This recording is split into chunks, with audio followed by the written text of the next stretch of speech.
My name is Gavin Evans, and this is my review of Opportunity Knocks. This is a movie that I heard nothing about, but it stars Dane Carvey, who I knew from Wayne's World, a movie that I love. So I'm just like, okay, let's see what he does in the standalone comedy. And I have to say, I did not like this movie. As soon as the movie began and it focuses on these two conmen, I'm just like, oh, it's gonna be this kind of movie. I'm not the biggest fan of movies about conmen, especially comedies, because they require such a huge suspension of disbelief that I can't always get behind. Like if you've ever seen the movie House Sitters with Goldie Hawn and Steve Martin, it's these two people lying to everyone else around them, and the entire movie I'm just like, how do you guys believe this? Like, I just don't believe that anybody would believe anything you're saying.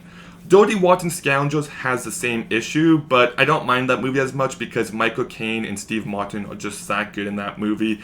But it's not a movie genre I love. And then when the main plot kicks in and he's pretending to be this guy who he isn't and he befriends this family, I'm just like, oh, okay, it's gonna be this kind of movie because he's lying to everyone throughout the entire movie and you're just waiting for the part where he gets caught. And I'm not a fan of this kind of plot, the Laurels Revealed plotline, as I believe it's called.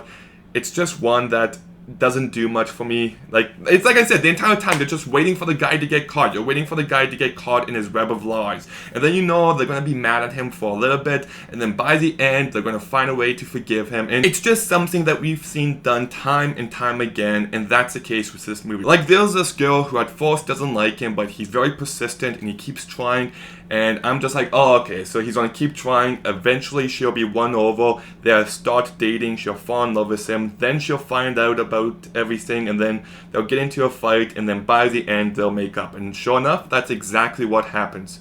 Oh, spoiler alert, I guess, but it's a very easy to predict movie. It's a very cliche movie. The beginning of this movie, where he's a con man and he's got his partner, I didn't care about that stuff at all. But when he does start taking over this life and he does fall for the girl and he does start to get a job at the dad's company, I'm just like, you know what? Yeah, it's heavily cliche. I'm waiting for the web of lies to fall apart, but I did find that section of the movie to be enjoyable. Only for the last act to go back to all that stuff in the first act that didn't work for me, and it bogs the movie down once again. And it just goes way overboard, and I didn't care for the last act at all.